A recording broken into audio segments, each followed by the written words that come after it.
Hello friends, welcome again to my channel stay fit सुरु। कैसे हैं आप सभी लोग। मैं सुरभि सिंघल आज यहाँ पे आपसे बात करने वाली हूँ इंटरमिटेंट फास्टिंग के बारे में, जो कि बहुत ही पहले से पॉपुलर है, प्रचलित है।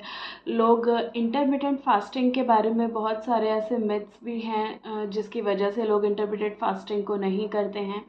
यहाँ पे मैं आपसे आज उन्हीं के बारे में बात करूँगी डिटेल में।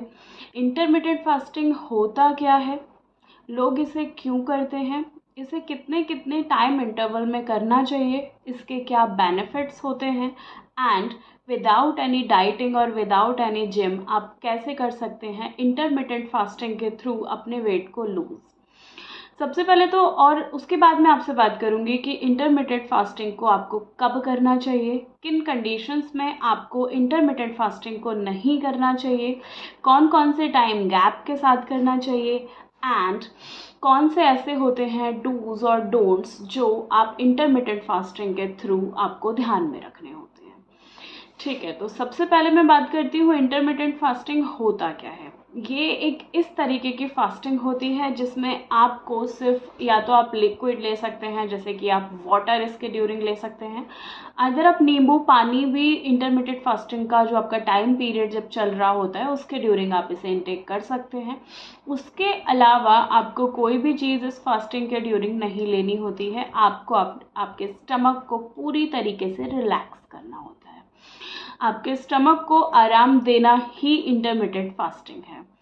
अब दूसरी चीज़ आती है कि इसे किसे करना चाहिए और किसे नहीं करना चाहिए। कोई भी ऐसा हेल्दी पर्सन है, बूढ़े हैं, एजिड हैं, या फिर कोई भी हेल्दी पर्सन, कोई भी बच्चा, कोई भी आपका इंटरमिटेंट फास्टिंग नहीं कर सकता है। जिसे नहीं करनी चाहिए वो होते हैं प्रेगनेंसी के ड्यूरिंग। अगर आप आप प्रेगनेंसी फेज में चल रही हैं, उस केस में आप इंटरमिटेंट फास्टिंग ना करें। या फिर अगर आपको कोई बीपी की प्रॉब्लम और कोई सीवियर इस तरीके की प्रॉब्लम है तो आप बिना अपने डॉक्टर के कंसर्न के इंटरमिटेंट फास्टिंग पे ना जाएं। अदरवाइज कोई भी अगर हेल्दी पर्सन है जिसे अपने स्टमक को रखना है क्लीन, आपकी बॉडी को रखना है फिट एंड फाइन, वो कोई भी इस फास्टिंग पे जा सकता है। अब दूसरी चीज़ आती है कि इंटरमिटेंट फास्टिंग आपका क्या क्या टाइम पीरियड होता है। देखिए, कुछ लोग 8 घंटे की इंटरमिटेंट फास्टिंग करते हैं, कुछ लोग 10 घंटे की करते हैं, 12, 14, 16 आवर्स मैक्सिमम होता है इंटरमिटेंट फास्टिंग का, जो कि एक बहुत ही हैवी इंटरमिटेंट फास्टिंग होती है। वो आपकी 16 घंटे की होती है, जिसमें क्या होता है, आप 24 में से आप अपना बाकी का जो टाइम होता है 8 घंटे का, उसमें आप आपकी बॉडी के अंदर इनटेक करते हैं, कोई भी चीज़ें खाते पीते हैं, एंड बाकी के 16 आवर्स आपको कुछ भी नहीं खाना होता है। ये जनरली जो फास्टिंग होती है वो आपके वर्किंग आवर्स के बाद स्टार्ट होती है। आप इसे नॉर्मली स्टार्ट कर सकते हैं शाम 6 बजे से, सुबह के आप 9 बजे तक समथिंग आप इसको कर सकते हैं। और इसमें क्या होता है कि आपको शाम 6 बजे के बाद कुछ भी नहीं खाना होता है, कोई भी एक्स्ट्रा क्या, वाटर के अलावा आपको कोई भी चीज़ इसमें इनटेक नहीं करनी है। दिन भर में, क्योंकि क्या होता है ये इजी इसलिए रहता है क्योंकि दिन में अगर आप अपना फूड शेड्यूल रखेंगे तो ऑफिस के लोग हैं, या फिर अगर आप हाउस वाइफ हैं, आप ऑफिस में काम करती हैं या फिर करते हैं, स्कूल में, या जो भी आपका वर्क प्लेस होगा, जो भी आपका रूटीन होगा, उसके अकॉर्डिंग अगर आप इंटरमिटेंट फास्टिंग में जा रहे हैं तो जो आपका जो टाइमिंग है वो आपका मिड इवनिंग टाइमिंग से लेके आप अर्ली मॉर्निंग या फिर मॉर्निंग तक आप इस फास्टिंग को कर सकते हैं। इस फास्टिंग में जाने के लिए क्या होता है, हम इसी टाइम को क्यों चूज़ करते हैं। जो अगर आप 16 आवर्स की इंटरमिटेंट फास्टिंग पे हैं तो आपका जो टाइमिंग होती है वो वही आपकी जो खाने वाली टाइमिंग है वो 10 से लेके 4-5 बजे तक की क्यों होती है, क्योंकि वही आपके वर्किंग आवर्स होते हैं। इस ड्यूरिंग आप लोगों से मिलते जुलते हैं, चाय कॉफ़ी और कोई भी चीज़, अगर आपका मीटिंग शेड्यूल्स होते हैं या किसी भी तरीके के आपके शेड्यूल हैं तो आपके खाने पीने में बहुत ही नॉर्मल है कि आता है। आप हर बार ना भी नहीं कर सकते खाने पीने की चीज़ों को, तो इसलिए इस तरह की चीज़ें आपको लेनी पड़ती हैं। और अल्टीमेटली क्या होता है कि फूड इनटेक आपका होता ही होता है। बट शाम के बाद आप इसे बहुत ही आराम से कैरी कर सकते हैं, आप इसको फॉरवर्ड कर सकते हैं। एंड इस फास्टिंग पे जाने के जितने बेनिफिट्स हैं वो सब क्या होते हैं, आपके स्टमक को अंदर से क्लीन करता है, आपके आपका जो लिवर होता है वो डिटॉक्सिक होता है, आपका वाटर इनटेक करने की वजह से आपके जितने भी टॉक्सिन्स आपकी बॉडी के अंदर हैं वो सब रिलीज़ हो जाते हैं।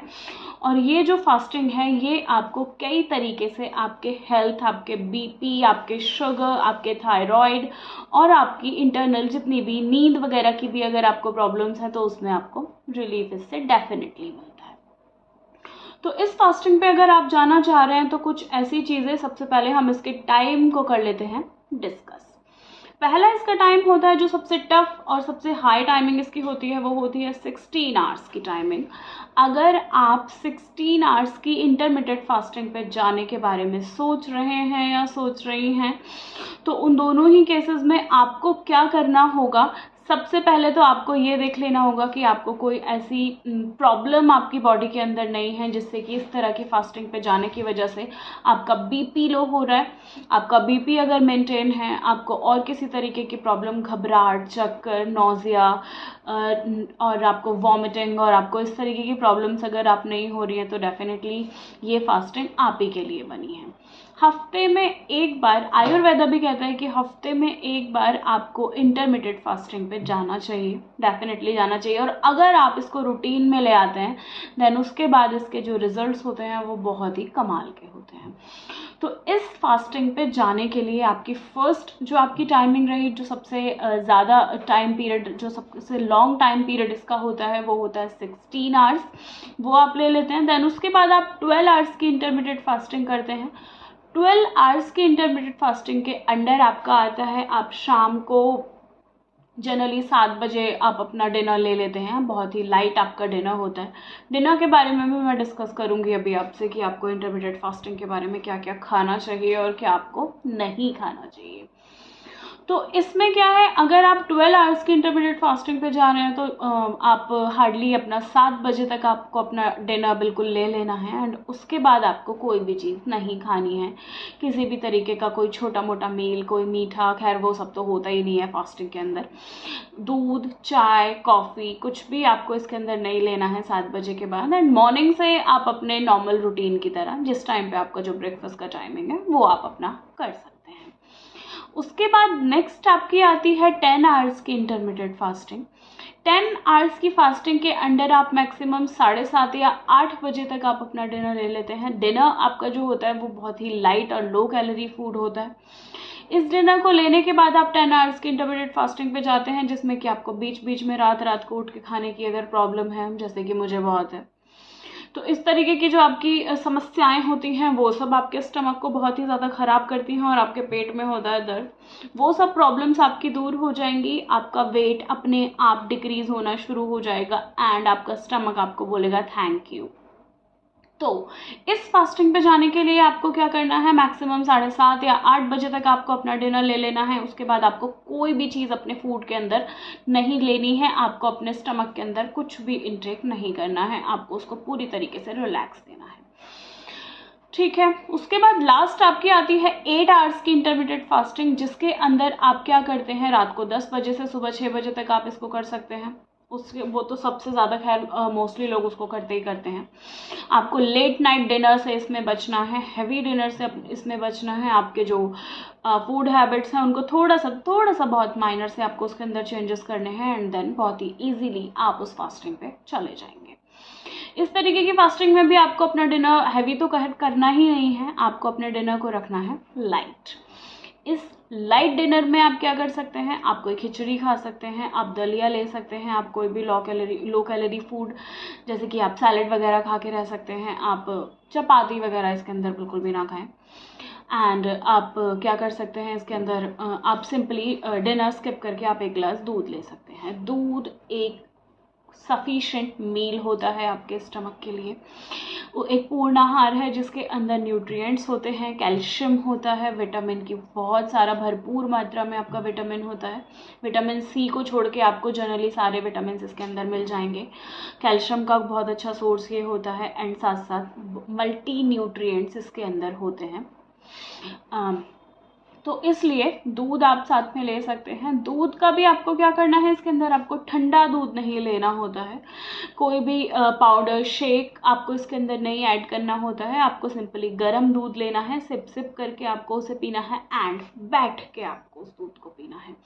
खड़े होके आपको उस दूध को नहीं पीना है, जल्दी जल्दी आपको उसे नहीं पीना है, उसके अंदर शुगर ऐड करके आपको नहीं पीना है।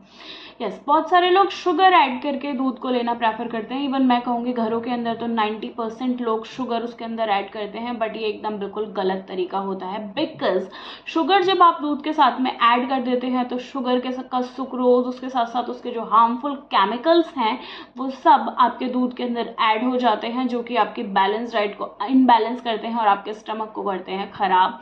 आपको लूज मोशंस की प्रॉब्लम उसके साथ में आती है और डाइजेशन आपका बिगड़ने लगता है। तो ये सारी प्रॉब्लम्स आपको उसके साथ में आती हैं। शुगर आपको उसमें ऐड नहीं करना है, क्योंकि उसमें वैसे भी अंदर इनबिल्ट शुगर होती ही होती है दूध के अंदर। लैक्टिक एसिड के साथ साथ उसके अंदर शुगर की क्वांटिटी सफिशिएंट दूध में पहले से होती है, तो शुगर आपको उसके अंदर ऐड करने की कोई भी ज़रूरत नहीं है। कुछ लोग कहते हैं कि शुगर को ऐड किए बिना हमें उसके अंदर टेस्ट नहीं आता, हमें दूध जो है वो बहुत ही अजीब सा टेस्ट में लगता है। धीरे धीरे इनिशियली आपको इसका टेस्ट थोड़ा सा अजीब लगता है अगर आप शुगर ऐड करके लेते हैं तब, बट अगर आप उसके अंदर शुगर ऐड करना छोड़ देंगे तो धीरे धीरे आपकी बॉडी उसकी हैबिचुअल हो जाएगी। बॉडी को भी तो हैबिट में आने में टाइम लगता है ना, तो बॉडी आपकी उसकी धीरे धीरे हैबिचुअल होने लगेगी एंड देन बहुत ही ईजिली आप उसको बाद में कर सकते हैं स्किप। तो दूध आप डिनर के टाइम में ले लें, बहुत लेट आप ना करें, 7 बजे से पहले पहले आप उसे ले लें, बिकॉज बेड पे जाने से 2 घंटे के पहले पहले आपको अपना मील ले लेना होता है, उसके बाद ही आपको बेड पे जाना चाहिए अगर आप इस फास्टिंग को फॉलो कर रहे हैं। तो इंटरमिटेंट फास्टिंग का मतलब ये नहीं है कि आप दिन भर कुछ भी खाते जाएं, आपकी बॉडी जो है उसमें आपके पेट में सब कुछ आप डालते जाएं। आपको आइदर आपके स्वीट्स हो गए, आपके ऑयली फूड हो गए, आपके डीप फ्राई फूड हो गए, आपका अल्कोहल हो गया, या कोई भी ऐसी चीज़, आपके चिप्स कुरकुरे एक्सेट्रा, कुछ भी आपकी ऐसी चीज़ें जो आप खाते जा रहे हैं और शाम से 6 बजे से आपने खाना बंद कर दिया और वो आपका इंटरमिटेंट फास्टिंग हो गया, तो ऐसा बिल्कुल भी नहीं होता है। इंटरमिटेंट फास्टिंग का मतलब ही है कि आपको अपने स्टमक को भाई आराम देना है, सिर्फ आराम देना है। तो उस केस में आप क्या करेंगे, धीरे धीरे आप अपने स्टमक के अंदर डालिए। कुछ लोगों को हैबिट होती है कि वो पूरा दिन भूखे रहते हैं और उसके बाद शाम को बहुत सारा खाते हैं, खाते जाते हैं। उससे आपका जो होता है ना, वो पूरा दिन की मेहनत तो आपकी ख़राब होती है, अगले 3-4 दिन भी आपके बुरे हो जाते हैं आपके स्टमक के लिए, क्योंकि आपका जो स्टमक है वो रेडी ही नहीं है इतने सारे फूड को अंदर इंटेक करने के लिए। आपने सुबह से शाम तक तो आप भूखे हैं, उसके बाद आप इतना इंटेक कर रहे हैं कि आपका स्टमक उसे रात भर लगा के भी डाइजेस्ट ही नहीं कर रहा है। उससे आपका मेटाबॉलिज्म जो है वो बहुत डाउन हो जाएगा, आपका मेटाबॉलिक सर्कल बिगड़ जाएगा एंड उसकी वजह से एट द एंड आपको स्टमक की बहुत सारी डिजीज़ देखने में आएंगी। समटाइम्स मुझे भी क्या होता है, स्टमक पेन करता है। जो बाहर का जितना भी खाना है, आइदर पिज़्ज़ा हो गया, मोमो हो गए, जो मुझे बहुत ज़्यादा पसंद है, तो वो सब खाना खाने की वजह से, ऑयली फूड खाने की वजह से, इवन चिप्स कुरकुरा देख के मुझे ऐसा हो जाता है, मुझे इतना ज़्यादा वो पसंद है, तो वो सब खाने की वजह से, लेकिन मेरी जो खुद की बॉडी है उस पर मुझे इतने ज़्यादा इफ़ेक्ट मैंने देखे, मुझे स्टमक पेन रहने लगा, लिवर में आई थिंक कोई दिक्कत प्रॉब्लम इतनी तक आ गई कि गैस्ट्रो को दिखाना पड़ जाए। तो ये सारी प्रॉब्लम से अगर आप बचना चाहते हैं तो डेफिनेटली इंटरमिटेंट फास्टिंग और ये आज का वीडियो आप ही के लिए है, बिकॉज इसी के साथ साथ आप कर सकते हैं बिना किसी बाहर की जो एक्सटर्नल चीज़ें होती हैं उनको इंटेक किए बिना किसी जिम और वर्कआउट के, बिना किसी हैवी डाइट पे जाए, बिना भूखे मरे एंड बिना किसी सप्लीमेंट को लिए आप अपने आप को खुद से कर सकते हैं डिटॉक्स।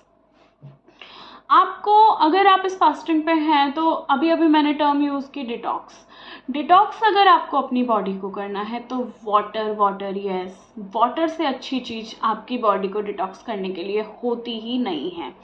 दिन में जब आप इस फास्टिंग को कर रहे हैं, दिन में आपको 12 से 14 ग्लास वाटर का इंटेक करना है।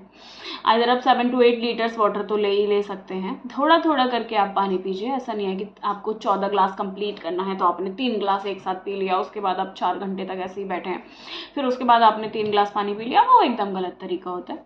वाटर इंटेक अगर आपको करना है और आप को हैबिट नहीं है बहुत ज़्यादा पानी पीने की, तो आप थोड़ा थोड़ा करके आप याद रखिए कि आपको पानी पीना है। जस्ट आपको याद रखना है। और भी बहुत सारी चीज़ें आप याद रखते हैं ना, फ़ोन चेक करना याद रखते हैं, वैसे ही सेम आपको अपना वाटर इनटेक आपको करना है, ये भी आप याद रखिए। इस वाटर इनटेक को करने के लिए आपको ऐसा नहीं है कि भर भर के आपको पानी पीना है। थोड़ा थोड़ा पानी आप बीच बीच में हर 5 मिनट, 10 मिनट, 15 मिनट के बाद आप इस पानी को पीते रहिए।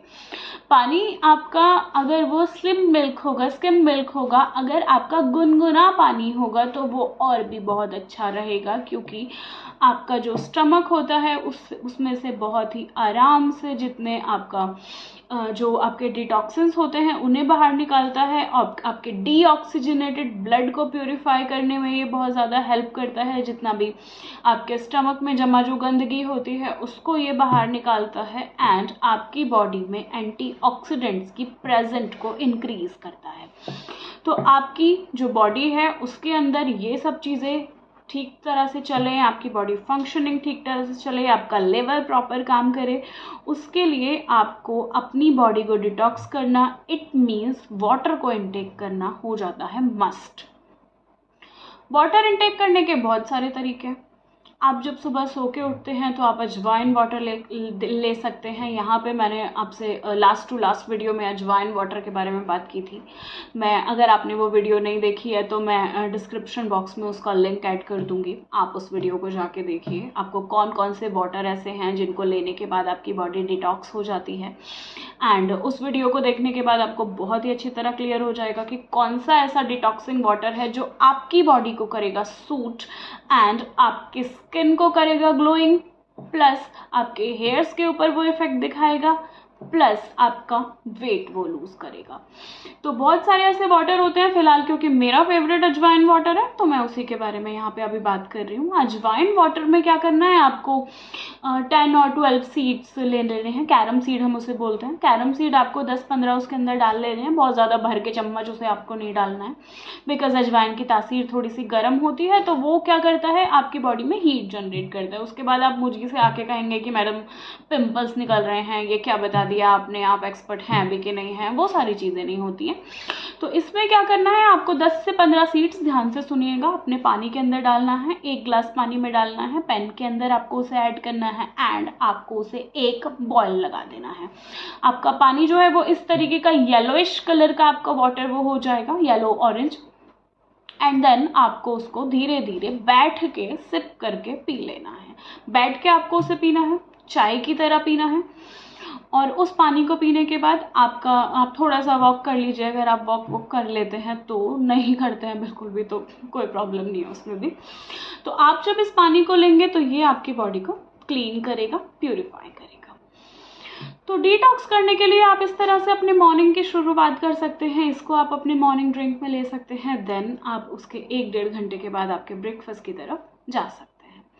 तो ये आपका हुआ मॉर्निंग ड्रिंक, प्लस दिन भर में आपको उसके बाद 1 गिलास पानी तो आपका वो हो गया है ना। अब आप खाने वाले पानी को मत ऐड करिएगा कि खाना बनाने में भी तो पानी होता है, क्योंकि मेरे पास बहुत सारे ऐसे मेल्स आते हैं जिसमें कि बहुत ही फ़नी क्वेश्चंस मैं सुनती हूँ। वो फ़नी क्वेश्चन इस तरह के होते हैं कि खाना बनाने में भी तो पानी ऐड होता है। मैं सोचती हूँ बताओ मैं क्या आंसर करूँ इसका। खाना बनाने में भी तो पानी ऐड होता है, तो ऐसे तो भाई साहब आपकी बॉडी के अंदर 70% पानी है, तो आपको पानी पीने की फिर ज़रूरत ही नहीं है, आप प्यासे रह जाइए। ये सब चीज़ें भी तो हो सकती है ना, बट इसका कोई लॉजिक नहीं होता। आपको 10 से 11 ग्लास पानी आपको उसके बाद भी अपना पीना ही पीना है, जो क्या करेगा आप ही को बेनिफिट देगा, मुझे नहीं देगा। तो आप इस वाटर को आप ले लीजिए, एंड देन आपको जो फास्टिंग है आपकी मॉर्निंग की भी मैंने आपके साथ बहुत सारी रेसिपीज शेयर की हैं। उसके बाद भी मैं आपको बता देती हूँ मॉर्निंग में आपको क्या करना है। मॉर्निंग में आप ले सकते हैं बॉइल्ड एग। ऑमलेट मैं फ़िलहाल नहीं सजेस्ट करूँगी, बिकॉज उसके अंदर आपका ब्रेड भी यूज़ होता है जो कि मैदा से बना हुआ होता है। ब्राउन ब्रेड भी मैं यूज़ नहीं करूँगी, क्योंकि वो भी क्या होता है पूरी तरह गेहूँ से नहीं बनता है।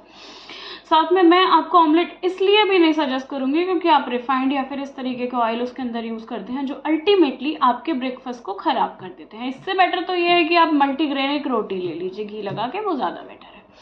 तो ऑमलेट मैं आपको इसलिए नहीं सजेस्ट करूँगी। यस, आपको अगर आप डीप फ्राई खाना खा रहे हैं तो यस, उसकी जगह पे ऑमलेट एक अच्छा ऑप्शन हो सकता है, बिकॉज एग में क्या होता है, रिच क्वालिटी ऑफ प्रोटीन होता है जो आपके सेल्स को करता है रीजनरेट, रिप्रोड्यूस, एंड आपकी जो नर्व सेल्स होती हैं उन्हें करता है स्ट्रॉन्ग, प्लस आपकी बॉडी के अंदर ये बहुत सारे इफेक्ट्स जो कि गुड क्वालिटी ऑफ इफेक्ट्स होते हैं, गुड फैट आपकी बॉडी के अंदर निकालता है और अनसैचुरेटेड फैट को आपकी बॉडी से करता है दूर। तो बॉइल्ड एग आप ले लीजिए। अगर आप वेट लूज पे जा रहे हैं तो आप एग का वाइट पार्ट लीजिए, एंड अगर आप जनरली अपनी बॉडी को करना चाहते हैं फिट, प्लस अगर आपको वेट गेन पे जाना है तब उस केस में आपको करना होगा उसका येलो पार्ट यूज। तो 2 या 3 अपनी डाइट के हिसाब से आप एग्स ले लीजिए, भर के आप एग्स मत खाइए, 3 एग से ज़्यादा आप उसमें मत लीजिए। आप अपने ब्रेकफास्ट में उसे ले सकते हैं, प्लस आप अपने ड्राई फ्रूट्स जो कि आप रात को भिगा के रखते हैं उसको आप ले सकते हैं। ड्राई फ्रूट्स के अंदर आपको क्या करना है, मैंने आपको लास्ट वीडियो में भी बताया था। ड्राई फ्रूट्स के ऊपर मैं अलग से एक वीडियो भी ज़रूर बनाने वाली हूँ नेक्स्ट, उसे आप देख सकते हैं, या फिर मैं थोड़ा सा आपको इसी वीडियो में बता देती हूँ। आपको क्या करना है, 3 या 4 आपको ले लेने हैं आलमंड, यस बादाम, प्लस आपको ले लेने हैं अखरोट, 2 अखरोट आप ले लीजिए। उनको आप एक अलग पानी में भिगो दीजिए। उसके अंदर आपका जो होता है काफ़ी ज़्यादा ऑयल वो सिक्रीट करते हैं जो आपके लिए बहुत अच्छा नहीं होता है। इसीलिए हमारे आयुर्वेदा में भी क्या है कि आपको जो आपके ड्राई फ्रूट्स होते हैं उनका छिलका हमेशा रिमूव करके खाना चाहिए। ओवरनाइट आप उसको भिगो दीजिए। उसको भिगोने के बाद आपको ले लेना है अंजीर, बहुत ही अच्छी क्वालिटी अंजीर की जो होती है। अंजीर में क्या होता है, गुड क्वालिटी ऑफ फाइबर होता है, प्लस उसके अंदर होते हैं एंटीऑक्सीडेंट प्रॉपर्टीज़ जो आपकी बॉडी को अंदर से डिटॉक्स करती है एंड आपकी बोन्स को भी करती है स्ट्रॉन्ग। तो अंजीर आपको लेना है, एंड साथ में लेना है 5 से 6 आपको किशमिश, जिसको आपको अलग पानी में भिगो देना है। आलमंड के साथ आप उसको ना भिगोएं, बिकॉज जो अंजीर का और किशमिश का पानी होता है उसको आपको ले लेना होता है, उसे भी आपको पीना होता है, लेकिन जो आपका आलमंड वाला वाटर है उसको आपको फेंक देना होता है। तो अंजीर और किशमिश का जो पानी होता है वो आपकी बॉडी को स्ट्रॉन्ग बनाता है, आपकी बोन्स को स्ट्रॉन्ग बनाता है, आपकी बोन्स के अंदर कैल्शियम को इंक्रीज करता है, एंड आपके मेटाबॉलिज्म को करता है स्ट्रॉन्ग, आपके स्टमक को करता है क्लीन, एंड आपके कॉन्स्टिपेशन की प्रॉब्लम को करता है दूर। तो ये सारी प्रॉब्लम्स से बचने के लिए आपको ड्राई फ्रूट्स अपने ब्रेकफास्ट में इंक्लूड करने हैं। अगर आप इसे ब्रेकफास्ट से पहले ले लेते हैं, क्योंकि नमक के साथ हमें इसे नहीं लेना चाहिए, ब्रेकफास्ट से पहले ले लेते हैं तो बहुत ही अच्छा है। अदरवाइज अगर आप एग के साथ में इसे ले रहे हैं तो वो भी एक अच्छा सोर्स हो जाता है, एक अच्छा सब्स्टिट्यूट हो जाता है, तो आप उसे ले सकते हैं। आपके मॉर्निंग ड्रिंक के साथ में आप दूध ब्रेकफास्ट के साथ में आप दूध ना लें, क्योंकि नमक आपको दूध के साथ में नहीं लेना चाहिए। जो दूध लेने का आइडियल टाइम है वो रात का होता है, बट अगर आप ब्रेकफास्ट के साथ में मिल्क लेते हैं तो आपको ध्यान रखना है कि आपको उसके साथ पराठे या फिर जो सोडियम से नमक में क्या होता है, सोडियम होता है, नमक से बनी हुई जो भी आपकी चीज़ें होती हैं वो आपको दूध के साथ नहीं लेनी है। आपको सैलड के साथ दूध नहीं लेना है, आपको फ्रूट्स के साथ भी दूध नहीं लेना है। तो ये चीज़ें आपको करनी है। अगर आप वेजिटेरियन नहीं हैं, बहुत से लोग एग नहीं खाते हैं, तो उस केस में आप दलिया, ओट्स, पोहा, इडली या फिर ऐसी ही कुछ चीज़ों के ऊपर आप जा सकते हैं जो आपकी बहुत ही कम कैलोरी में रेडी हो जाती हैं एंड एक बहुत ही स्टमक फिलिंग आइटम होती है। तो ये चीज़ें आपको कर लेनी है। तो ब्रेकफास्ट में अगर आप एग नहीं लेते हैं उस केस में भी बहुत सारी ऐसी चीज़ें मैंने अभी आपको बताई जो आप ले सकते हैं साथ में। पोहा बनाने की जो रेसिपी होती है वो मैंने अपना जो पहले वीडियो है लूज़ फैट फास्टर वाला, उसके अंदर मैंने पोहा की रेसिपी आपके साथ में डिस्कस की है। आप जाके उस वीडियो को देख सकते हैं, वहाँ पे आपको मिल जाएगी। अदरवाइज़ आपको पोहा बनाने के लिए क्या लेना है, थोड़े से छोले आपको ले लेने हैं जिनको आपको 1 से 2 घंटे के लिए भिगो देना है। उनको भिगोने के बाद आपको क्या करना है, सिंपली आपको पैन में लेना है ऑयल आपको रिफाइंड या फिर सनफ्लावर ऑयल वगैरह नहीं लेना है, आपको सिंपली ऑलिव ऑयल यूज़ करना है, या फिर आप यूज़ कर सकते हैं मस्टर्ड ऑयल। ये दोनों ऑयल आपको यूज़ करने हैं। सरसों का तेल या फिर ऑलिव ऑयल ही आप इसके लिए यूज़ करें, आप किसी भी और तरीके का फैटी नॉन फैटी ऑयल आप यूज़ ना करें। तो ये दोनों ऑयल लेने के बाद आप उसको आराम से बना सकते हैं। कहीं पे भी आपको किसी पे पोहा बनाने की रेसिपी मिल जाएगी। इस पोहा को बनाने के लिए, या फिर मैं आपसे बता देती हूँ, पोहा बनाने के लिए आपको सिंपली ऑयल ले लेना है। आपको उसे गरम करके उसके साथ में आपको जो आपने छोले लिए थे उन्हें डाल देना है। एंड बहुत ही लेस क्वांटिटी में सॉल्ट आपको लेके और थोड़ा सा आपको टर्मरिक, हल्दी लेके, चिली आपको उसके अंदर ग्रीन चिली यूज़ करना है, रेड चिली आपको उसमें यूज़ नहीं करना है। तो ये लेने के बाद आप उसको अच्छी तरीके से फ्राई करके आपका पोहा हो जाता है एकदम रेडी। ये आप उसके साथ में ले लें। एंड देन उसके बाद आप क्या करें, ये पोहा बनाने की एक और रेसिपी भी है जो कि आपकी होती है वेजिटेबल पोहा। ये भी मैं आपसे डिस्कस कर लेती हूँ। इसको बनाने के लिए आपको आपकी कढ़ाई या फिर पैन में लेना है 1 चम्मच ऑलिव ऑयल, या फिर उसकी जगह पे आप ले सकते हैं मस्टर्ड ऑयल। ये ऑयल लेने के बाद आपको अपने गैस का फ्लेम करना है ऑन, एंड देन उसके बाद उसको सिम फ्लेम पे करके रख देना है। पोहा जो कि आपने छोले, जिनको हम बोलते हैं चिवड़ा, वो आपने भिगाया हुआ था 10-15 मिनट पहले से, जो अब आपका थोड़ा थोड़ा सॉफ्ट होने लगता है।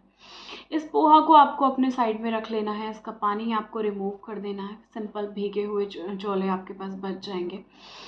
इनको लेने के बाद आप क्या करेंगे, पैन में जो आपने गरम किया था ऑयल, उसके अंदर आप थोड़ी सी राई ऐड कर देंगे, या फिर आप उसके अंदर थोड़े से सरसों के दाने ऐड करते हैं। जब वो दाने चटकने लगते हैं उसके बाद आपको उसके अंदर ऐड करने हैं आधा चॉप किया हुआ प्याज, जो आपने पहले से चॉप किया हुआ रखा होगा। देन उसके बाद आपको उसके अंदर ऐड कर देनी है आधा कटा हुआ कैप्सिकम, शिमला मिर्च, जो आपने पहले से ऑलरेडी चॉप किया हुआ होगा। साथ में आप उसमें टमाटर ऐड कर सकते हैं, आप उसमें कैरेट ऐड कर सकते हैं, आप उसके अंदर कॉर्न भी ऐड कर सकते हैं। ये तीनों ही चीज़ें उसके अंदर ऐड करने के बाद आपको उनको कर लेना है फ्राई। जब आप उन्हें फ्राई करते हैं, आप उनको गोल्डन ब्राउन होने तक भुन जाने दीजिए। प्याज को आप पहले उसके अंदर डालिए। प्याज को डालने के बाद आप उसके अंदर ऐड कीजिए, जब वो अच्छी तरह भुन जाए, कैप्सिकम एंड कॉर्न, कैरेट। ये तीनों चीज़ें आप उसके अंदर ऐड कर दीजिए। जब वो गलने लगे उसके बाद एंड में आपको उसके अंदर टमाटर ऐड करना होता है। टमाटर थोड़ा सा प्यूरी फॉर्म में कन्वर्ट हो जाता है और ये थोड़ा पानी भी छोड़ता है, इसलिए आपको इसको सबसे एंड में ऐड करना होता है। टमाटर ऐड करने के बाद जब वो अच्छी तरीके से हो जाता है, भुन जाता है, और वो थोड़ा सा आपको गिलगिले से फील होने लगते हैं, लिजबिजा जाते हैं, तो उसके बाद आपको उसके अंदर ऐड कर देने हैं पोहे जो आपने भिगा के रखे हुए थे। वो ऐड, उसका पानी आपको रिमूव कर देना है। पोहे ऐड करने के बाद उसके अंदर आपको डालने हैं मसाले, जो होंगे सिर्फ हल्दी और नमक। नमक आपको इसके अंदर हल्का रखना है। इन्हें ऐड करने के बाद आपको क्या करना होता है, इन सबको ऐड करने के बाद आपको उसको अच्छी तरीके से फ्राई कर लेना है। एंड आपका पोहा बनके रेडी है। ऊपर से गार्निश करने के लिए आप उसके अंदर नमक, पीनट तले हुए, वो सब बिल्कुल भी मत डालिएगा, क्योंकि वो आपकी बॉडी के अंदर एक्स्ट्रा फैट को जस्ट इंक्रीज करेंगे, उसके अलावा और कुछ भी नहीं करेंगे। तो इन सब को डाल देने के बाद आपको क्या करना है, उसके अंदर आपको उसे फ्राई करके यूज़ कर लेना है। साथ में आप कोई लिक्विड डाइट ना लें, ये काफ़ी कम कैलोरी का होता है। मैं ये नहीं बोलूँगी कि वे भी 0 कैलोरी है, 0 कैलोरी नहीं होता है बिल्कुल भी, बट काफ़ी कम कैलोरी में एक हेल्दी ब्रेकफास्ट ही आपका बन के हो जाता है रेडी। इसके बाद आपको क्या करना है, इसके बाद आपको आपका ब्रेकफास्ट का हो गया। उसके भी मैं आपको कुछ ऑप्शंस बता देती हूँ। अगर आप एग नहीं लेते हैं, आप पोहा भी नहीं बना सकते हैं, तो सिंपली आप दलिया बना लीजिए। वेजिटेबल दलिया की रेसिपी मैंने आपको ऑलरेडी दे रखी है, उस रेसिपी को जाके आप देख सकते हैं। दलिया आपका रिच क्वालिटी ऑफ फाइबर इसके अंदर होता है, प्लस इसके अंदर पोटेशियम की क्वांटिटी बहुत ही अच्छी होती है। साथ में ये आपकी बॉडी के अंदर जाकर आपकी जो बॉडी होती है, आपका पहली बात तो ये आपके स्टमक को फिल करता है। दूसरी चीज़, इसके अंदर कैलोरी भी नहीं है। विदाउट कैलोरी स्टमक फिल करने का इससे अच्छा ऑप्शन नहीं होता। प्लस इसमें रिच क्वालिटी ऑफ न्यूट्रिएंट्स होते हैं, जो आपके शरीर के अंदर जो भी डिफिशिएंसी है विटामिन की, उन सबको करते हैं कम या फिर दूर। तो ये सब चीज़ें आप उसके साथ में लीजिए। पोहा आपने ले लिया, दलिया आपका हो गया, खिचड़ी, दलिया खिचड़ी एक बहुत अच्छा ऑप्शन होता है, ये आप साथ में ले सकते हैं। वेजिटेबल इडली आप इसके अंदर बना सकते हैं, जो कि आपका बनता है सूजी से। सूजी भी आपका बहुत ही कम कैलोरी का फूड होता है। अगर आप इसके साथ में ऑयल नहीं ऐड करते हैं तो ये आपकी बॉडी के लिए बहुत ही अच्छा टेक्सचर प्रोवाइड करता है। तो इसलिए इडली आप अपने ब्रेकफास्ट में ले सकते हैं। जो आपका बॉइल्ड इडली होता है, फ्राइड इडली आपको नहीं लेना है, बॉइल्ड इडली आप ले सकते हैं, दाल सांभर के साथ आप इसे खा सकते हैं। या फिर मुझे तो पर्सनली ये ऐसे ही भी बहुत पसंद है, बिना किसी दाल सांभर के। नमक इसके अंदर हल्का सा होता ही है, वेजिटेबल्स इसके अंदर बॉइल्ड होते हैं, तो उसके साथ में आप इसे चटनी के साथ इंटेक कर सकते हैं। ये आपके ब्रेकफास्ट में के लिए एक बहुत अच्छा ऑप्शन होता है। आप अपने फूड को जब भी खाएं, धीरे धीरे चबा के आप अपने फूड को खाएं, जल्दी बिल्कुल भी ना करें। अपने फूड को पूरा टाइम दें खाने में, क्योंकि आपका जो स्टमक होता है जब वो फिल होता है, आपके ब्रेन के पास मैसेज जाने में, मैंने पहले भी बताया, थोड़ा सा टाइम लगता है। एंड अगर आप जल्दी जल्दी अपने फूड को ले रहे हैं तो वो जो टाइम है, जब तक आपके ब्रेन को पता चलता है कि आपका स्टमक फिल हो गया है, आप ऑलरेडी बहुत सारा खाना और खा चुके होते हैं, एंड अब आपको वो खाना हैवी कर जाता है। ये सब टेस्ट की वजह से होता है। वहीं आप छोले भटूरे खाना स्टार्ट कर देना, आपको पता ही नहीं चलेगा आपने कितना इनटेक कर लिया। रोटी अगर आप खाते हैं जो बिना घी की है, सूखा है, मर के खा रहे हैं, आपको सब पता चलता है, एक एक बाइट का पता चलता है। तो ये चीज़ होती है। तो अपने कोई भी फूड आप खाएं, उसको धीरे धीरे खाएं, टाइम देके खाएं, प्रॉपर चबा के खाएं। अपने ऑस्ट्रोफेगस के ऊपर, अपने फूड पाइप के ऊपर थोड़ा सा कम जोर डालें, एंड आपके माउथ के ऊपर, आपके टीथ्स के ऊपर थोड़ा सा ज़्यादा जोर डाल लें। तो उससे क्या होगा कि आपके स्टमक को कम मेहनत करना पड़ेगा, एंड आपका फूड बहुत ही आसानी से हो जाएगा मेटाबोलाइज, और आपका स्टमक करेगा प्रॉपर वर्क। एंड जो आपके बॉडी के ऊपर, आपका जो शरीर है उसके ऊपर एक्स्ट्रा चर्बी को बिल्कुल भी नहीं चढ़ने देगा। तो ये चीज़ें आप करिएगा। अब साथ में आती है आपको खाना खाने के बाद जो आपका हल्का सा जो आपका ये होता है ना मिड इवनिंग टाइम, जिसमें आप क्या करते हो, जो आपका 3, साढ़े 3, 4 बजे वाला टाइम होता है। इस टाइम के अंदर आपको थोड़ा थोड़ा भूख लगता है, आपको चाय पीने का मन करता है, आपको शुगर खाने का मन करता है, आपको कुछ ऐसी चीज़ें इंटेक करने का मन करता है जो आपके कबर्ड में या फ्रिज में रखी होती हैं। वो कोई भी चीज़ें हैं, वो आपकी मिठाइयाँ हो सकती हैं, फेस्टिव सीज़न है तो, या फिर वो आपका कोई ऑयली फूड, कोई आपका मट्ठी खस्ता जैसा आपका कोई फूड हो सकता है, वो जो आपको खाने का मन करता है। मुझे भी बहुत करता है, बट इस पर आपको कंट्रोल करना ही होगा। तो ये सब चीज़ें आप जो आपका ये मिड इवनिंग वाला टाइम होता है, इसमें टी की जगह आप खाना खाने के बाद तुरंत बाद नहीं, समथिंग 1 घंटे के बाद अगर आप गर्म पानी को धीरे धीरे पीते हैं तो उससे आपका फूड आराम से डाइजेस्ट होता है, आपका स्टमक क्लीन होता है, एंड आपको उसके बहुत ही अच्छे रिजल्ट्स अपनी ओवरऑल हेल्थ पे देखने को मिलते हैं। तो ये सब चीज़ें आप करिए।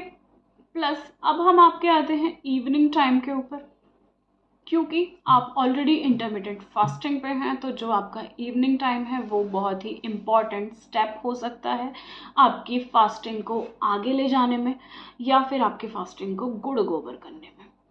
तो आपकी जो ये फास्टिंग है, इसमें जो आपका इवनिंग वाला जो आपका मील है वो बहुत ही ज़्यादा वर्क करता है। इस इवनिंग मील को आपको बनाना है सक्सेसफुल, अपने जो आपने माइंड मेकअप किया है फास्टिंग का उसके जैसा, उसके हिसाब से आपको अगर बनाना है तो पहली बात आपको इसे एकदम लो कैलोरी रखना होगा। प्लस आपको इसके अंदर ऐसा नहीं है कि आपको बहुत थोड़ा सा खा लेना है और उसके बाद आपको किसी तरह सुबह करनी है, वो चीज़ नहीं करनी है। स्टमक आप फिल कीजिए, धीरे धीरे अपने फूड को खाइए, लो कैलोरी फूड आप रखिए। इसके लिए आप वेजिटेबल सूप का ऑप्शन ले सकते हैं, साथ में आप 1 या 2 चपाती भी खा सकते हैं, लेकिन आपको ध्यान रखना है ये खाना आपको 7 बजे से पहले पहले खा लेना है। आपका जो वेजिटेबल होगा, वेजिटेबल करी आप इसके साथ ले सकते हैं। वेजिटेबल सूप पे अगर आप जा रहे हैं तो उसकी रेसिपी मैं आपके साथ में शेयर कर देती हूँ। वेजिटेबल सूप बनाने के लिए सबसे पहले आपको अपने फ्रिज में से निकालनी है वो वेजिटेबल्स जो मैं आपको बता रही हूँ। आपको इसके अंदर लेना है प्याज, टमाटर आपको इसके साथ में ले लेना है। आपको लौकी या तुरई में से, सीजनल में से जो भी आपके पास अवेलेबल है वो आपको ले लेनी है। आपको बीन्स ले लेनी है, आप ब्रोकली ले सकते हैं, आप इसके अंदर पत्ता ले सकते हैं, धनिया पत्ता भी ले सकते हैं, गोभी पत्ता भी ले सकते हैं। इनको आप लेके आप क्या करें, टमाटर के साथ आप इसे बॉईल कर लें। आपके जो बीन्स वगैरह हैं वो भी आप इसके अंदर ऐड कर दें। आप इसमें कॉर्न भी ऐड कर सकते हैं। आप इसके अंदर भिंडी को आप स्किप कर दें, कद्दू को आप स्किप कर दें, बैंगन भी आप चलिए ऐड कर सकते हैं। ये आपने एक साथ ले लेना है और आपको इसमें आधा से एक ग्लास पानी, नहीं सॉरी, आधा से एक कटोरी पानी आपको लेना है। एंड वो कटोरी पानी आप अपने कुकर के अंदर डाल के सिंपली आपको जो अच्छी तरह वॉश चॉप्ड आपकी जो वेजिटेबल्स हैं उन्हें आपको उसके अंदर डाल देना है। पिंच ऑफ सॉल्ट आपको उसके अंदर ऐड करना है और थोड़ा सा आपको उसके अंदर हल्दी ऐड करनी है।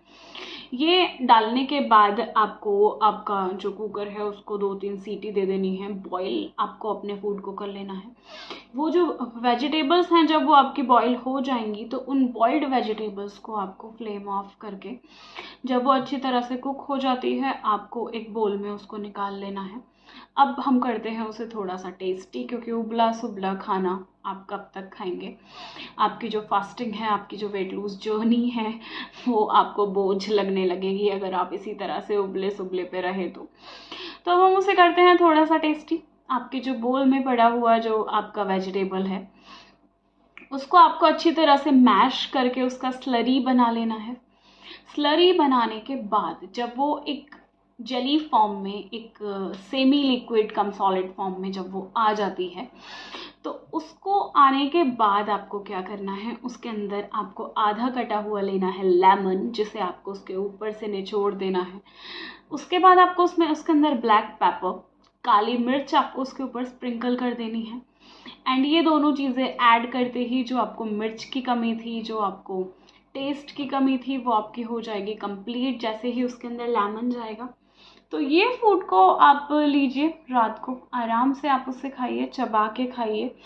और जो आपका ये वेजिटेबल प्यूरी है, जो आपकी वेजिटेबल स्लरी है, ये इसके साथ में अगर आपका इससे स्टमक फिल नहीं होता है तो आप 1 या 2 चपाती भी ले सकते हैं। इसके बाद 7-6:30 बजे आप बैठ जाइए, चलिए 7 बजे आप बैठ जाइए। 7:30 तक आपको इसको हर हाल में ख़त्म करना है, धीरे धीरे आपको ख़त्म करना है। ऐसा नहीं है कि 7:25 हो गए हैं मैं और 7:30 तक मुझे ख़त्म करना था तो मैं फटाफट अपना खाना खाऊं और किसी दूसरे काम में बिजी हो जाऊं। नहीं, ये भी एक बहुत इम्पॉर्टेंट काम है जिसके ऊपर आपको प्रॉपर टाइम देना ही देना होगा। अगर आप स्टूडेंट हैं और आप करते हैं पढ़ाई, तो उस केस में जिस तरह से आपको अपनी पढ़ाई के लिए टाइम निकालना होता है, ठीक उसी तरीके से आपको इसके लिए भी प्रॉपर टाइम निकालना होगा। इसे प्रॉपर टाइम देके आप खाएंगे तो आपका फूड आराम से डाइजेस्ट होगा। एंड देन आपका जो टाइम था, जो आपके फूड आवर्स थे, जो आपके वर्किंग आवर्स थे, वो अब हो चुके हैं ख़त्म।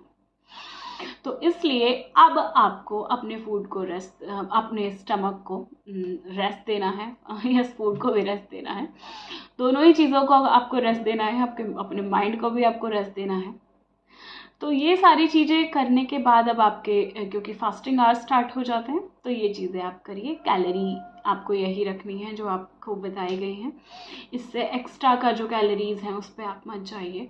अगर आपको हेडेक की प्रॉब्लम इसके साथ में होती है इस रूटीन को, इस डाइट रूटीन को फॉलो करने के बाद, तो आप 1 कप टी इसमें ऐड कर सकते हैं। बट आपकी जो टी है वो विदाउट शुगर होनी चाहिए। जैसे नॉर्मली होता है कि कुछ लोगों को चाय पीने की बहुत ज़्यादा आदत होती है, चाय के बिना उनका काम नहीं चल पा रहा, तो उस केस में आपको ले लेना है 1 कप टी, बट आपको विदाउट शुगर इस टी को लेना होगा।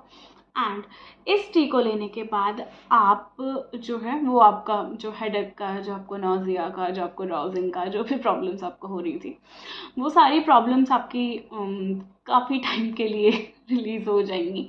तो ये चीज़ आप ले लीजिए एंड देन आपके फास्टिंग आवर्स स्टार्ट हो जाते हैं, तो आप उसको फिर कंटिन्यू कर सकते हैं। आपकी टाइमिंग्स मैंने ऑलरेडी आपको बता दी हैं। आपकी 16 आवर्स की फास्टिंग हो सकती है, आपकी 12 आवर्स की फास्टिंग हो सकती है, मिनिमम 8 to 9 आवर्स की आपकी इंटरमीडिएट फास्टिंग हो सकती है, जिसको आपको परमानेंट करना है। मैंने बहुत लोगों का सुना है, बड़ी बड़ी हस्तियों का सुना है जो इंटरमीडिएट फास्टिंग पे जाते हैं। खुद मोदी जी नवरात्रों में इंटरमीडिएट फास्टिंग पे होते हैं। इस तरीके की न्यूज़ मैंने सुनी थी। और क्योंकि वो पूरा टाइम अपनी डाइट में क्या है, नींबू पानी लेते हैं, एंड अब हम सोचेंगे कि उनको ये सब करने की क्या ज़रूरत है। तो एब्सोल्युटली आपकी बॉडी जो है अगर वो फिट रहेगी, आपकी बॉडी जो है वो एक अच्छा रिस्पॉन्स देगी, तो ऑब्वियसली आपका माइंड भी बहुत अच्छा काम करेगा, एंड साथ साथ आपको जो भी प्रॉब्लम्स आ रही हैं अपने मेंटल हेल्थ में, आपके फिजिकल हेल्थ में, आपके वर्कलोड अगर हो रहे हैं, इस तरीके की आपकी चीज़ें आ रही हैं, तो अगर आप हेल्दी हैं तो आप अपने कामों को भी बहुत अच्छी तरह से कर पाते हैं। तो इसलिए भी बड़े बड़े लोग हैं, फिल्म स्टार्स हैं, पॉलिटिशियंस हैं, इन सब का भी क्या होता है, इंटरमिटेंट फास्टिंग पे बहुत बार आते जाते देखा है, क्योंकि ये आज की बनाई हुई कोई एलोपैथी ट्रिक नहीं है, आयुर्वेदिक ट्रिक है। बहुत ही लंबे टाइम से, हमारे पूर्वजों के टाइम से इंटरमिटेंट फास्टिंग जो है वो आपकी होती चली आ रही है। हज़ारों लाखों ऐसे लोग हैं जिनको इंटरमिटेंट फास्टिंग करके बहुत ही ज़्यादा अच्छे रिजल्ट्स देखने को मिले हैं, उसके बेनिफिट्स उनको मिले हैं, बट कितने ही ऐसे लोग भी हैं जिनको इंटरमिटेंट फास्टिंग जो बहुत ही लंबे टाइम से कर रहे हैं बट उनको कोई भी बेनिफिट उसके देखने को नहीं मिले हैं। इस तरीके की चीज़ों में कुछ ऐसे टिप्स और ट्रिक्स आते हैं जो आपको इंटरमिटेंट फास्टिंग के ड्यूरिंग रखने होते हैं, आपको उन बातों का ध्यान रखना होता है, अदरवाइज आपको इस फास्टिंग के थ्रू भी कोई भी बेनिफिट नहीं होगा अगर आप इस तरीके की चीज़ों को करते हैं। तो पहली आपकी चीज़ आती है क्रेविंग। क्रेविंग से बचने के लिए आपको कुछ ऐसी चीज़ों में धीरे धीरे आपको इनटेक करना होता है। आपने क्या किया, 2 बहुत ही बड़े बड़े मील आपने ले लिए और एक स्मॉल मील आपने ले लिया, उसके बाद आपका क्या हुआ, सब आपका स्टमक है खाली, आपको थोड़ा थोड़ा कुछ कुछ खाने का मन करता रहता है, उस चीज़ से आपको बचना होगा। क्रेविंग आपकी जो होती है वो आपकी वेट लूज जर्नी में सबसे बड़ा रोड़ा होती है, वो आपकी वेट लूज जर्नी को आगे नहीं बढ़ने देती है। तो क्रेविंग को आपको ट्रीट करना है। दूसरी आपकी जो चीज़ आती है इस फास्टिंग के अंदर वो आपकी आती है मील्स। आपके जो मील्स हैं उन मील्स के अंदर आपको रखना होगा कैलोरीज का ध्यान। आप अपने 2 बड़े मील और एक छोटा मील आपने ले लिया, उसके बाद आपका जो फास्टिंग है वो उस पर आप चले गए, बट वो जो मील्स थे उन मील्स के अंदर आपका प्रॉपर प्रोटीन आपकी बॉडी के अंदर नहीं गया है, आपकी जो एक बैलेंस डाइट के अंदर जो जो न्यूट्रिएंट्स आपकी बॉडी को मिलने चाहिए थे वो न्यूट्रिएंट्स आपको नहीं मिले हैं। तो इस सब में क्या होता है कि आपको फिर प्रॉब्लम्स क्रिएट होना शुरू हो जाती हैं। तो इसलिए उस केस में भी आपको क्या करना होता है, आपको ये याद रखना होता है, ध्यान रखना होता है कि जो मील्स आप ले रहे हैं उसमें प्रॉपर जो पूरा दिन में आपकी बॉडी को प्रोटीन चाहिए वो आपकी बॉडी को मिल जाए। तीसरी आपकी जो चीज़ इसके अंदर आती है वो होती है आपका less sugar, less salt, and आपका आता है लेस ऑयल। ये तीनों ही चीज़ों का आपको इसके अंदर ध्यान रखना होता है। ये आपका तीसरा। लास्ट आपको इसके अंदर जो चीज़ याद रखनी है वो ये होती है कि इंटरमिटेंट फास्टिंग कोई ओवरनाइट प्रोसेस नहीं है। ये फास्टिंग आपकी 1 हफ्ते में, 1 महीने में, आपकी 3 महीने में कोई ये वर्क जो है इस तरह से नहीं करती है। इसका कोई प्रॉपर एक टाइम नहीं होता है और ऐसा नहीं है कि बहुत ही जल्दी और इंस्टेंट रिजल्ट ये आपको दे सकती है। ये एक ऐसा रूटीन है जो लंबे टाइम तक आपको फॉलो करना होता है, ओवरनाइट आप इससे पतले नहीं होते हैं।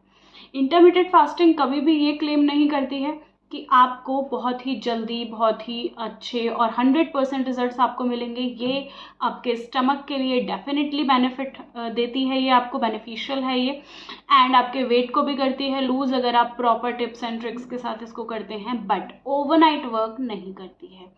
तो इसलिए सबसे पहले तो आप अपने दिमाग से निकाल दीजिए कि रातों रात आप पतले हो जाएंगे। ये कोई ऐसा सप्लीमेंट, कोई ऐसी मेडिसिन नहीं है जो आपको रातों रात पतला कर दे। इंटरमिटेंट फास्टिंग पे अगर आप जा रहे हैं तो सबसे पहले आपको अपना ये माइंड मेकअप करना है कि एक लंबी जर्नी आपको तय करनी है, एक लंबा रूटीन आपको फॉलो करना है, जिसके बाद ही आपको रिजल्ट्स देखने को मिलेंगे। इसके किसी भी तरीके के साइड इफेक्ट नहीं होते हैं। अच्छा फूड आपकी बॉडी ले रही है, अच्छा खाना आप खा रहे हैं, अच्छा पानी आप पी रहे हैं, एंड हर तरह की बीमारियों से आप धीरे धीरे करके दूर हो रहे हैं।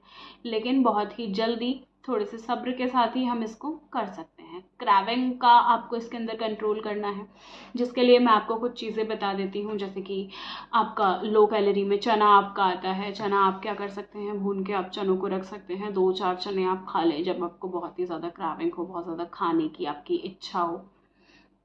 तब आप उसे खा लें, लेकिन उसमें भी आपके जो फास्टिंग आवर्स हैं उसमें आपको कुछ भी नहीं लेना है, कुछ भी नहीं मतलब कुछ भी नहीं। वो जो आपके फास्टिंग आवर्स होंगे वो आपके पूरी तरीके से फास्टिंग ही होंगे। इस चीज़ का आपको ध्यान रखना है, इस चीज़ का आपको बहुत ही खास ख्याल रखना है। कोई भी ऐसी चीज़ जो नेचुरल है, जो आपकी बॉडी के ऊपर साइड इफ़ेक्ट नहीं देती है, वो आपको ओवरनाइट नहीं मिल सकती है।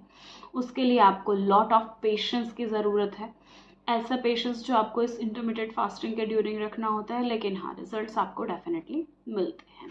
कुछ ऐसी चीज़ें, कुछ मिस्टेक्स ऐसी आप कर देते हैं जिन पे मैं बात करूँगी, जो आप इंटरमीडिएट फास्टिंग के ड्यूरिंग करते हैं एंड देन आपको फिर क्या होता है, उसके रिजल्ट्स नहीं मिलते हैं। तो इस फास्टिंग में क्या होता है, जो चीज़ें आपको नहीं करनी है, यहाँ पे आपके सामने कुछ डोंट्स हैं जो आपको नहीं कर रहे हैं। पहली बात तो जो इंटरमीडिएट फास्टिंग का जो आपका टाइम पीरियड होता है उसके अंदर आपको कुछ भी इनटेक नहीं करना है। आपको ट्राई करना है कि जो आपका वाटर है उसका इनटेक भी आपका ना हो उस ड्यूरिंग, बहुत ज़्यादा ना हो, बीच रात में उठ के बार बार ना हो। एंड आपको कुछ भी उसके अंदर नहीं खाना है, चाहे वो हेल्दी ही क्यों ना हो। तो वो फूड आपको उसके अंदर नहीं लेना है। फास्टिंग का मतलब फास्टिंग है, आपको उसके अंदर कुछ भी नहीं ऐड करना है। दूसरी आपकी जो चीज़ आती है, आपको अपनी बॉडी को पूरा टाइम हाइड्रेट रखना होगा। डिहाइड्रेशन आपको इसके अंदर नहीं होना चाहिए। उसके लिए नारियल पानी एक बहुत ही अच्छा सोर्स होता है जो आपकी बॉडी को हाइड्रेट रखता है। अगर आप धूप में जाते हैं, फील्ड वर्क आपका है, या फिर आपका ऐसा काम है जिसमें कि आपको गर्मी से बहुत ही ज़्यादा फाइट करना पड़ता है, तो नारियल पानी आपके लिए ही बना है। सबसे अच्छी चीज़ नारियल पानी होती है, जो आपकी बॉडी के अंदर से कॉन्स्टिपेशन को दूर करता है, आपकी जो डेड सेल्स होती हैं उनको रिमूव करके नए सेल्स को आपकी बॉडी के अंदर जनरेट करता है। एंड इसके अंदर बहुत ही सारा न्यूट्रिशन होता है। तो इसे अगर आप लेते हैं ड्यूरिंग वर्किंग के ड्यूरिंग, आप इसे ले सकते हैं। और अपना जो आपका, अगर आप इंटरमीडिएट फास्टिंग कर रहे हैं तो नारियल पानी आपके लिए वरदान साबित हो सकता है। नारियल पानी आप लें। तीसरी आपकी ऐसी चीज़ आती है, फर्स्ट आपकी हुई क्राविंग से आपको बचना है। दूसरी आपकी चीज़ हुई, आपको प्रोटीन, अपनी डाइट में प्रोटीन का ध्यान रखना है। आपके मील्स कितने भी कम हो, आपके जो फूड आवर्स हैं वो कितने भी कम हो, प्रोटीन आपको डे बाय डे प्रॉपर मिलना चाहिए। तभी आपकी बॉडी में पेन की प्रॉब्लम, आपकी हड्डियों में, आपके जोड़ों में दर्द की प्रॉब्लम, आपको दुनिया भर की जो प्रॉब्लम्स होती हैं वो लेक ऑफ प्रोटीन की वजह से हो जाती हैं। तो वो सब प्रॉब्लम्स आपको इसके अंदर नहीं होनी चाहिए। थर्ड, आपकी जो हमने डिस्कस की, बॉडी को आपको हाइड्रेट रखना है, डिहाइड्रेशन नहीं होनी चाहिए, ऑक्सीडेशन आपकी बॉडी के अंदर नहीं होना चाहिए। आपकी प्रॉपर फंक्शनिंग के लिए ये है बहुत ज़्यादा ज़रूरी। फोर्थ आपकी जो इसके अंदर चीज़ें आती हैं, आपको एक्सेस ऑफ इनटेक एक बार में नहीं करना है। आप जो बहुत सारा एक साथ खा लेते हैं, उसके बाद आपकी जो बॉडी है वो क्या करती है, आपको उसको फूड को पचाने में ही आपके पेट को दुनिया भर की मेहनत करनी पड़ जाती है। एंड उसके बाद आपकी जो बॉडी होती है वो फास्टिंग पे जितना उसने गेन किया था, जितने उसने बेनिफिट्स गेन किए थे, उससे ज़्यादा वो कर देती है लूज। तो इसलिए इन सब चीज़ों से आपको बचना है। एक्स्ट्रा नहीं आपको खाना है। मील्स आपको, अगर आप बड़े बड़े ले रहे हैं तो उसमें भी आपको ठूस ठूस के खाने से बचना है। अपने स्टमक को प्रॉपर टाइम देना है, अपने माइंड को प्रॉपर टाइम देना है, ये समझने के लिए कि आपको वाकई में कितने फूड की ज़रूरत है। ये चीज़ आपको करनी है इस फास्टिंग के ड्यूरिंग। प्लस अपनी बॉडी को प्रॉपर चलाने के लिए आपको वार्म अप करना बहुत ज़्यादा ज़रूरी है। अपनी लास्ट वीडियो में मैंने कुछ ऐसे वर्कआउट्स के बारे में डिस्कस किया है जो बिगिनर्स बहुत ही आराम से शुरू कर सकते हैं एंड उसके बेनिफिट आपको मिलते हैं। तो ये जो आपकी फास्टिंग होती है, इसमें जो चीज़ें आपको नहीं करनी है हमने वो भी डिस्कस करी, जो चीज़ें आपको इसमें करनी है हमने वो भी डिस्कस करी। अब किस केस में आपको इंटरमिटेंट फास्टिंग नहीं करनी है। फर्स्ट, अगर आप प्रेग्नेंट हैं तब अपने डॉक्टर की एडवाइस के बिना आप किसी भी तरीके की, कितने भी, इवन आपको minimum time of intermittent fasting पे भी नहीं जाना है बिना अपने डॉक्टर की एडवाइस के। फास्ट फूड से तो आपको इसमें बचना ही बचना है, बिना एडवाइस के आपको इसमें नहीं जाना है। अगर दूसरी चीज़ आपकी आती है, अगर आप हार्ट पेशेंट हैं तब उस केस में आप इंटरमिटेंट फास्टिंग ना करें। उसमें आपको जो भी आपका फूड इनटेक रहेगा वो आपके डॉक्टर के प्रिस्क्रिप्शन के हिसाब से ही रहेगा। तो अगर आप हार्ट पेशेंट हैं उस केस में भी आप इसे ना करें। आपको थर्ड आता है, अगर आपको हाई बीपी या फिर लो बीपी की प्रॉब्लम है तब भी आप इसको ना करें। आपका जो इंसुलिन रेट है अगर वो डिस्टर्ब है, आपको शुगर की प्रॉब्लम है, आप डायबिटिक हैं, उस केस में भी आपको इंटरमिटेंट फास्टिंग नहीं करना है, क्योंकि डायबिटिक पेशेंट जो होता है उसको टाइम टू टाइम फूड चाहिए होता है, उसे बार बार भूख लगती है, और अगर उसको प्रॉपर फूड ना मिले तो उसकी बॉडी के अंदर इंसुलिन डिस्टर्बेंस हो जाता है। आइदर क्या होता है, उसके फास्टिंग के उतने रिजल्ट्स आपको अच्छे नहीं मिलेंगे जितने कि आपको उस फूड को ना खाने की वजह से आपको हार्म हो सकते हैं। तो उस केस में आप इंटरमिटेंट फास्टिंग बिल्कुल भी ना करें। अगर आप एक लंबे टाइम से किसी और मेडिसिन के ऊपर थे, जो मेडिसिन आपकी अभी बंद हुई है, अगर आप एंटी डिप्रेसेंट ले रहे थे, अगर आप एंटी एलर्जिक पेशेंट हैं, आप एंटी एलर्जिक आप लेते हैं और आपको किसी भी तरीके की एलर्जी किसी प्रॉपर फूड से है, तब उस केस में आप इंटरमिटेंट फास्टिंग ना करें, क्योंकि फास्टिंग के ड्यूरिंग जो आपको डाइट प्लान बताया है वो कहीं ना कहीं उसको अफेक्ट कर सकता है। तो इन केसेस में आपको इंटरमिटेंट फास्टिंग फिर नहीं करना है। अदरवाइज आप अगर जाना चाहते हैं बिना किसी इंस्टेंट रिजल्ट के, आपको बहुत जल्दी नहीं है, आपको सप्लीमेंट्स में जाने का कोई ऐसा सच बहुत ज़्यादा शौक नहीं है, तो उस केस में आप इंटरमिटेंट फास्टिंग अपने एक स्लो वर्कआउट के साथ, एक हल्के फुल्के वॉक के साथ, साइकिलिंग के साथ कर सकते हैं आप इसको, एंड डेफिनेटली आपको बहुत ही अच्छे रिजल्ट फिर इसके देखने को मिलेंगे। अच्छा, कुछ चीज़ें और आती हैं कि आपको प्रॉपर एक जो तरीका होता है इंटरमिटेंट फास्टिंग का, उस पर हम लोग रिवाइज कर लेते हैं, उस पर हम एक बार बात कर लेते हैं। आपके जो आवर्स होंगे आपको कंफर्टेबल होने चाहिए वो आवर्स। आपके जो फास्टिंग आवर्स होते हैं वो नाइट वाले अगर आप आवर्स रखते हैं, इवनिंग टू मॉर्निंग, आप लेट मॉर्निंग अपना ब्रेकफास्ट ले लें और आप इवनिंग से इस इंटरमिटेंट फास्टिंग को स्टार्ट कर सकते हैं, तो उस केस में आपकी जो ये फास्टिंग है ये बहुत ही अच्छी चलेगी। एंड शाम के बाद से आपको इसमें कुछ नहीं खाना होगा, और जो आपका ब्रेकफास्ट के टाइम है वो आप 9 या 10 बजे के पहले मत करिएगा, तब उस केस में आपकी ये फास्टिंग चल सकती है। ओवरनाइट इसके रिजल्ट्स आपको नहीं मिलेंगे, तो आप इसे मत मान के चलिए कि आपको विद इन 2 और 3 वीक्स ही इसके रिजल्ट दिखने लग जाएं, आप बिल्कुल ज़ीरो साइज हो जाएं, ऐसा नहीं होता है। ये फास्टिंग एक प्रॉपर टाइम लेती है अपना रिजल्ट शो करने के लिए। देन उस बीच में अगर आपको किसी भी तरीके की कोई प्रॉब्लम आती है, देन प्लीज़ आप अपने डॉक्टर से कंसल्ट करिए, देन आप उस फास्टिंग को थोड़े टाइम के लिए होल्ड मोड पे डाल दीजिए।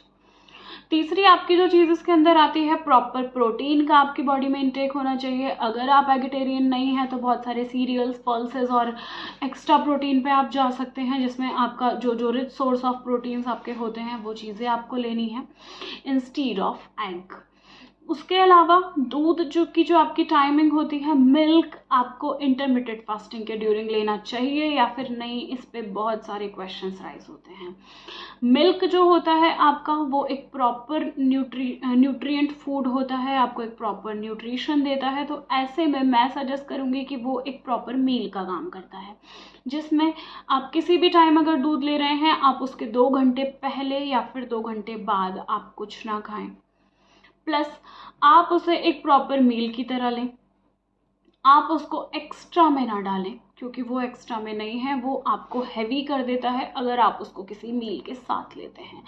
आप उसको वाटरी आइटम्स जैसे कि आपके वाटरी फूड्स हैं, आपका कर्ड है, आपका जो सैलड है, उन सब चीज़ों के साथ में आपको उसको नहीं लेना है। आपको एक प्रॉपर इंटरमिटेंट फास्टिंग के ड्यूरिंग आपके मिल्क को लेने से पहले इन सब बातों का रखना है ध्यान। इवनिंग का जो आपका टाइम होता है वो बेस्ट होता है, क्योंकि उसके अंदर आपका जो मेटाबॉलिक सेल्स होते हैं वो प्रॉपरली एक्टिव हो जाते हैं फ्रॉम मिल्क, आपके लैक्टिक एसिड को लेने के लिए। तो उस केस में आप इवनिंग के टाइम में अपना जो मिल्क है उसका इंटेक करें, एंड देन उसके बाद आप अपने स्टमक को रिलीफ दे सकते हैं। तो ये कुछ चीज़ें डूज और कुछ डोंट्स मैंने आपके साथ में डिस्कस की है जो इंटरमिटेंट फास्टिंग के ड्यूरिंग आपको करने चाहिए। इसके बाद नेक्स्ट चीज़ जो आती है इंटरमिटेंट फास्टिंग के ड्यूरिंग, जिन लोगों को नहीं करना चाहिए हमने उस पर भी बात की, जिन्हें करना चाहिए उस पर भी बात की।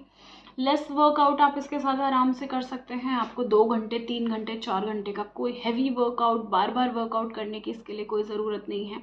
अदरवाइज़ आपकी बॉडी के अंदर एक वीकनेस शो हो जाती है क्योंकि आपने रात भर से कुछ नहीं खाया है। तो आपको उस केस में किसी हैवी वर्कआउट पे इसमें नहीं जाना है। एक लाइट वर्कआउट, आधा से पौना घंटे 45 मिनट्स की आपकी जो वॉक है वो इसके अंदर सफिशेंट है। प्लस आपको ऐसे वर्कआउट इसके अंदर करने हैं, आइदर आप योगा मेडिटेशन के ऊपर जा सकते हैं जो आपके माइंड को रिलैक्स देते हैं। ये चीज़ें आपको इसके ड्यूरिंग करनी होती हैं, देन आपको इसके बहुत ही अच्छे रिजल्ट्स देखने को मिलेंगे। आपको मेरा वीडियो कैसा लगा कमेंट करके आप मुझे ज़रूर बताइएगा। कोई भी इससे रिलेटेड अगर आपको क्वेरी हो, इंटरमीडिएट फास्टिंग से रिलेटेड, प्लस आपके वर्कआउट से रिलेटेड, प्लस आपको क्या इसके अंदर करना चाहिए, क्या आपके होते हैं डूज और डोंट्स, उनसे रिलेटेड, तो आप मुझे मेल कर सकते हैं fitsurbi@gmail.com पे। एंड आप प्रीवियस वीडियोस को अगर आप देखेंगे तो उसमें आपको बहुत सारे ट्रिक्स मिल जाएंगे जो कि आपके वेट लूज से रिलेटेड होंगे, जो डेफिनेटली आपकी बॉडी के ऊपर वर्क करेंगे। किसी भी तरीके की क्वेरी हो आप मुझे मेल करके बता सकते हैं। आप मुझे इंस्टा पे फॉलो कर सकते हैं, ऑथर सुरभि सिंघल मेरा इंस्टा अकाउंट है, उस पर आप मुझे फॉलो कर सकते हैं। प्लस अगर आपको वीडियो अच्छी लगी लाइक कर दीजिए, चैनल को कर दीजिए सब्सक्राइब। हेल्थ से जुड़ी क्वेरीज़ के लिए आप मुझसे बात कर सकते हैं मेरे मेल पे। एंड और कोई भी सजेशन अगर आपके पास हेल्थ से जुड़ी वीडियोस के लिए है, इसी तरह से हेल्थ से जुड़ी वीडियोस लेके मैं आपके लिए आते रहूँगी। सो अभी के लिए थैंक यू।